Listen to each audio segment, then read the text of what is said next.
ತಾಲಿ ಕಟ್ಟಿರೋ ಗಂಡದ ಕಾಲ್ ಕಸ್ವ ಕಂಡು ಇಂಥ ಅಯೋಗ್ಯನ ಜೊತೆ ಚಕ್ಕಂದ ಹಾಕಿದ್ದೆಲ್ಲ ನಿನ್ನ ಜನ್ಮಕ್ಕೆ ನಾಚಿಕೆ ಆಗೋದಿಲ್ಲ? ಮುಚ್ಚು ಬಾಯಿನ. ಯಾಕೆ ನನಗೆ ನಾಚಿಕೆ ಆಗ್ಬೇಕು?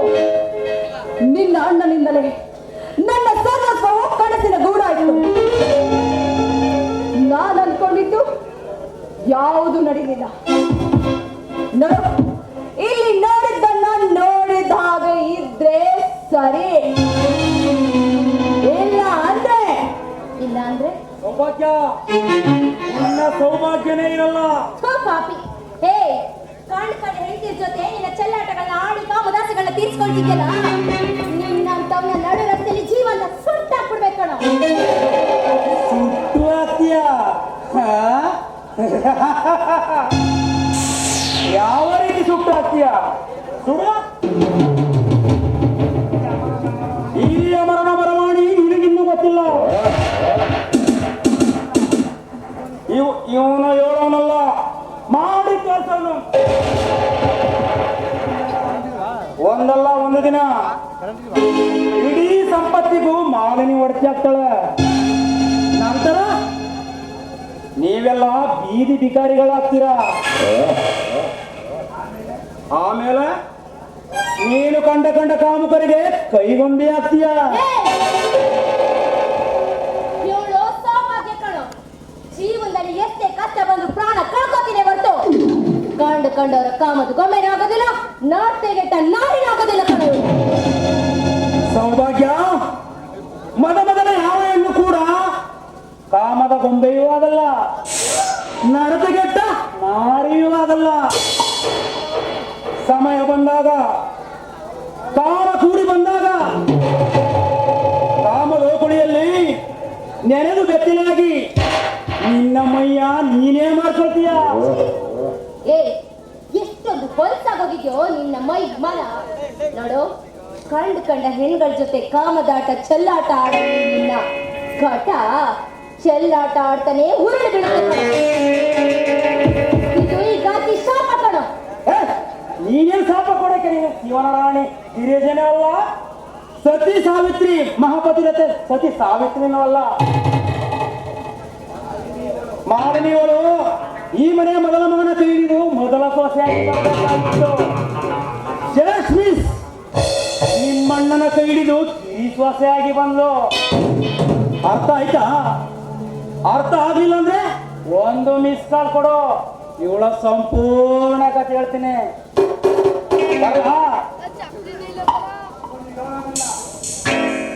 ಇವನು ಹೇಳೋನಲ್ಲ, ಮಾಡಿ ತೋರ್ಸೋನು.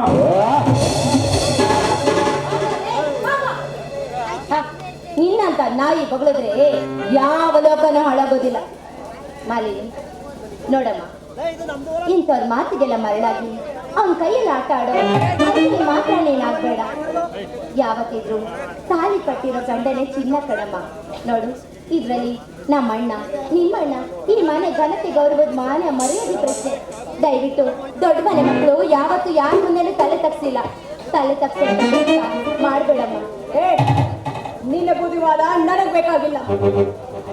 ನನ್ನ ಮನದ ತುಂಬ ಅದನ್ನೇ ತುಂಬಿಕೊಂಡಿರುವಾಗ ನಿನ್ನೊಂದಿಗೆ ಹೇಗೆ ಸಂಸಾರ ಮಾಡಲಿ?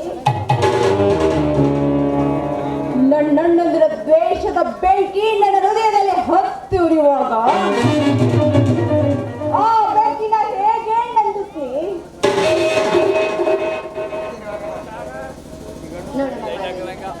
ಮನಸ್ಸಿಗಿಂತ ದೊಡ್ಡದು ಯಾವುದೂ ಇಲ್ಲ. ಮನಸ್ಸು ಮಾಡಿದ್ರೆ, ಅದರಲ್ಲೂ ಹೆಣ್ಣು ಮನಸ್ಸು ಮಾಡಿದ್ರೆ ಏನನ್ನು ಬೇಕಾದ್ರೂ ಸಾಧಿಸ್ಬೋದು. ಯಾವತ್ತಿದ್ರು ತಾಳಿ ಕಟ್ಟಿರೋ ಗಂಡನ ಜೊತೆ ಬೆಳಕನ್ನ ಕಾಣಿ ಚಿನ್ನನ ಬದಲು ಮಾಡ್ಕೋಬೇಕು. ಗಂಡ ಯಾವತ್ತಿದ್ರು ಚಿನ್ನ ಕಣಮ್ಮ. ಅಂತ ಚಿನ್ನನ ಬಿಟ್ಟು ಇತ್ತಾಳಿಗೆ ಆಸೆ ಪಟ್ಟು ನೀನು ಬದುಕನ್ನ ನೀನೇ ನರ್ಕ ಮಾಡ್ಕೋಬೇಡ. ಒಂದು ಮಾತೇಳ, ಒಂದ್ ವೇಳೆ ನೀನು ಮಾಡಿದ ಕೆಲಸನೇ ನಾನು ಮಾಡಿದ್ರೆ ಈ ನಿನ್ನ ಮನೆ ನಿಮ್ಮಣ್ಣಂದಿರು ಮಾನ ಮರ್ಯಾದೆ ಪಾಲು ಏನಾಗುತ್ತೆ ಅಂತ ಸ್ವಲ್ಪ ನಿಧಾನಕ್ಕೆ ಯೋಚನೆ ಮಾಡು. ನೋಡು, ನಿಮ್ಮ ಅಣ್ಣಂದಿರು ಬರೋ ಹೊತ್ತಾಯ್ತು, ಊಟ ಪಡಿಸ್ತೀನಿ, ಊಟ ಮಾಡುವಂತೆ ಬಾ.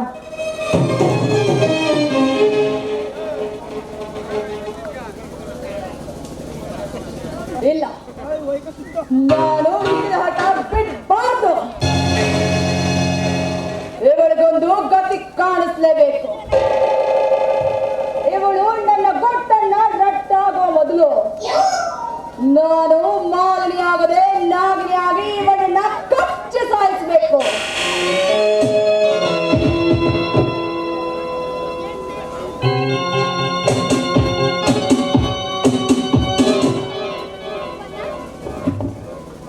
ಮಾಲಿನಿ ಯಾಕೊಂತಾರ ಇದೆಯಲ್ಲ? ಯಾರಾದ್ರು ಏನಾದ್ರು ಅಂದ್ರ? ನನಗೆ ಯಾರು ಏನ್ರಿ ಅಂತಾರೆ? ಬೀದಿಯಲ್ಲಿ ಕನ್ನಡ ತಿನ್ನೋ ನಾಯಿಗಳನ್ನ ಒಬ್ಬರಿಗೆ ಮೇಲೆ ಮೃಷ್ಟಾನ ತಿನ್ನೋಕ್ ಬಿಟ್ಟಿದ್ದಕ್ಕೆ ಇವತ್ತು ಈ ಮನೆಗೆ ಗಂಡಾಂತರ ಬರ್ತಾ ಇದೆ. ನಿಮ್ಮ ತಂಗಿಯ ಕಾಲ್ಗುಣದಿಂದ ಈ ಮನೆ ವ್ಯಭಿಚಾರದ ಬೀಡಾಗಿದೆ. ಪಾಪ, ಇದು ನಮ್ಮಣ್ಣನಿಗೆ ಗೊತ್ತಾಗುತ್ತೋ? ಮಾಲಿನಿ ಯಾಕೆ ಒಳ್ಳೆ ಹುಚ್ಚು ನಾಯಿ ಕಡ್ದ ಎಂಟು ಆಡ್ತಾ ಇದೀಯಾ?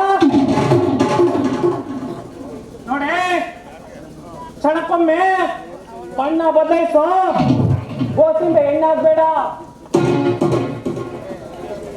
ನಿನ್ನ ಈ ಸೌಂದರ್ಯ, ಈ ಆಸ್ತಿ ಅಂತಸ್ತು ಇವತ್ತು ನಿನ್ನ ಕಣ್ಮುಚ್ಚಿಸಿರ್ಬೋದು. ನನ್ನ ತಂಗಿ ಅಗ್ನಿಕುಂಡ ಸೀನಾ ವಿಚಾರದಂತರಂತೂ ಅವಳ ಬೆಂಕಿ ಕಣೆ. ಅಂತ ಪವಿತ್ರವಾದ ಚಿನ್ನಕ್ಕೆ ಕಿತ್ತಳೆಯ ಲೇಪನ ಮಾಡಿ ಕಳಂಕದ ಪಟ್ಟ ಕಟ್ಬಿಡ್ವೆ. ಕಳಂಕದ ಪಟ್ಟ ಕಟ್ಟೋಕೆ ನಿಮ್ಮ ತಂಗಿಯೇನು ರಾಮಾಯಣದ ಸೀತೆನೂ ಅಲ್ಲ, ದ್ವಾಪರ ಯುಗದ ದ್ರೌಪದಿಯೂ. ಈ ಕಲಿಯುಗದಲ್ಲಿ ಕಂಡವರ ತೋಳ ತಕ್ಕೆಯಲ್ಲಿ ಕುಣಿಯುವ ಕಾಮದ ಗೊಂಬೆ. ಇದೆಲ್ಲ ಸುಳ್ಳು ಸುಳ್ಳು ಸುಳ್ಳು. ಸೌಭಾಗ್ಯ ಸೌಭಾಗ್ಯ,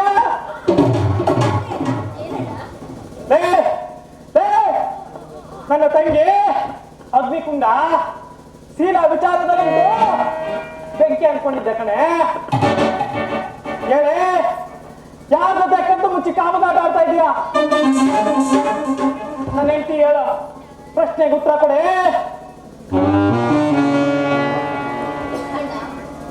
ತಾಳಿ ಕಟ್ಟಿದ ಗಂಡಲ್ಲಿ ಒಂದೇ ಒಂದಿನ ನನ್ನ ಮೇಲೆ ಅನುಮಾನ ಪಡ್ಲಿಲ್ಲ. ನೀನು ನಿನ್ನ ಹೆಂಡತಿ ಮಾತು ಕೇಳ್ಕೊಂಡು ಒಳಗುಟ್ಟು ತಂಗಿ ಮೇಲೆ ಅನುಮಾನ ಪಡ್ತಾ ಇದ್ಯಾ? ಸಾಕಾಗೋಯ್ತು ನನ್ನ ಚಿನ್ನ, ಸಾಕಾಗೋಯ್ತು. ನಿನ್ನ ತಂಗಿನೇನೋ ಶೀಲನ ಮಾರಾಟಗೋಸ್ಕರ ಅಂತ ಮಾರಾಟ ಮಾಡ್ಕೊಂಡು ಪರಿಸರ ಇಟ್ಕೊಂಡಿದ್ಯಾ? ಈಗ ಯೋಚನೆ ಮಾಡೋವನ್ನ ನೀನು ನಿನ್ನ ಕೈಯಲ್ಲಿ ನನ್ನನ್ನ ಸಾಯಿಸ್ಬಿಡು, ಸಾಯಿಸ್ಬಿಡಣ್ಣ, ಸಾಯಿಸ್ಬಿಡು. ಸೌಭಾಗ್ಯ, ಸೀತೆ ಮಹಾಪತಿವ್ರತೆ. ಆ ರಾವಣನ ಸೆರೆಯಿಂದ ಮುಕ್ತಿ ಪಡೆದು ರಾಮನ ಅರಮನೆಗೆ ಬಂದಾಗ ರಾಮನು ಕೂಡ ಸೀತೆಯನ್ನು ಅನುಮಾನ ಕೊಟ್ಟು ಕಾಡ ಕಳಿಸ್ತ ಕಣೆ. ಅಂತಹದ್ರಲ್ಲಿ ಈ ಪಾಪಿಗಳ ಲೋಕದಲ್ಲಿ ನಿನ್ನ ಬದುಕು, ನಿನ್ನ ಬಾಳು, ಅಯ್ಯೋ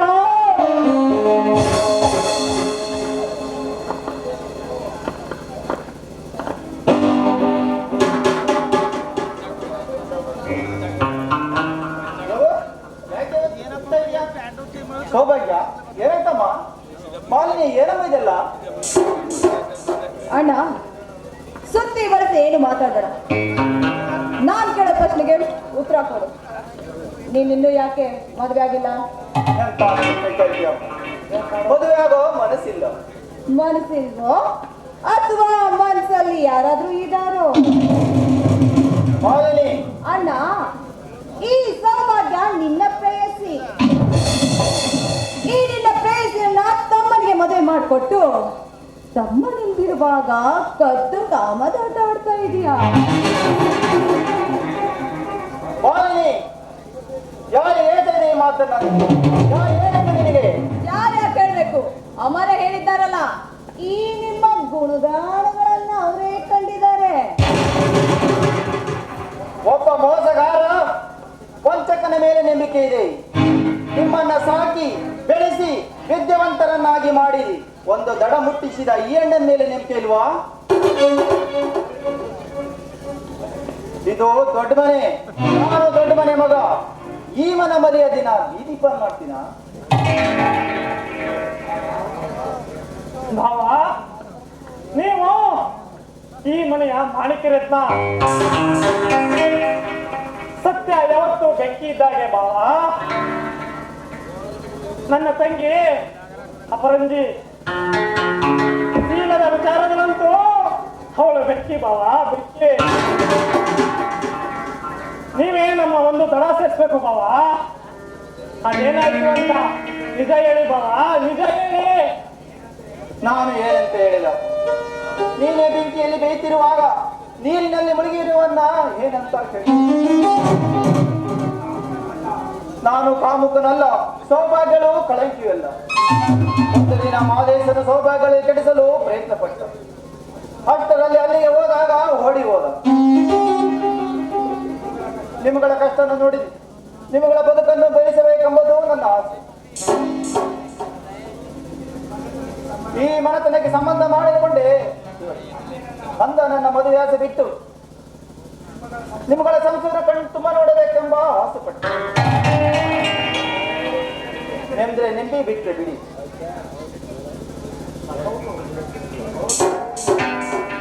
ಹೌದು ಕಣೆ ಮಾಲಿನಿ, ನಮಗಾಗಿ ತನ್ನ ಪ್ರಾಣವನ್ನೇ ತ್ಯಾಗ ಮಾಡಿದ ಕಲಿಯುಗದ ಕಣ್ಣೆ ಇವರು. ಇಂಥವ್ರ ಮೇಲೆ ಅನುಮಾನ ಪಟ್ಟರೆ ಅವರು ಆ ದೇವರು ನಿಜವಾಗ್ಲೂ ನಮಗೆ ಒಳ್ಳೇದು ಮಾಡಕ್ಕಿಲ್ಲ ಕಣೆ. ದೇವರು ದೇವರು ಎಲ್ಲಿದ್ದಾನೆ? ದೇವರು ಸತ್ಯವಂತರಿಗೆ ಶಿಕ್ಷೆ ಕೊಟ್ಟು ಕಲ್ಲಾಗಿ ಕೂತಿದ್ದಾರೆ. ನಾನು ಮದುವಾಗದಿದ್ದರೆ ಯಾವತ್ತೂ ಮದುವಾಗಿ ಬರಬೇಕಾದ ಆಸ್ತಿಯನ್ನು ತಕೊಂಡು ಹೆಂಡತಿ ಮಕ್ಕಳೊಂದಿಗೆ ಸುಖವಾಗಿ ಇರ್ತಿದ್ದೆ. ನನಗೆ ನಿಮ್ಮಗಳ ಬದುಕು ಮುಖ್ಯ ಅನಿಸ್ತು. ನಿಮ್ಗೆ ಹೇಳಿದೆ ಅರ್ಥ ಆಗಲ್ಲ. ಇದನ್ನೆಲ್ಲ ತಲೆ ಕೆಡಿಸ್ಕೊಂಡು ಎಂಜಾಯ್ ಮಾಡ್ಕೋಬೇಕು. ನನ್ನ ಬಂದ್ರೆ ತಪ್ಪಾಗಿ ತಿಳ್ಕೊತಾನೆ. ಹೋಗಿ ಊಟ ಮಾಡಿ. ಸೌಭಾಗ್ಯ, ನಡಿಯಮ್ಮ, ಎಲ್ಲರಿಗೂ ಊಟ ಬಡಿಸು. ಮಾಲಿನಿ, ಈ ಮಂಟನನ್ನ ಬಿಟ್ಟು ನಡೆ ಊಟ ಮಾಡು.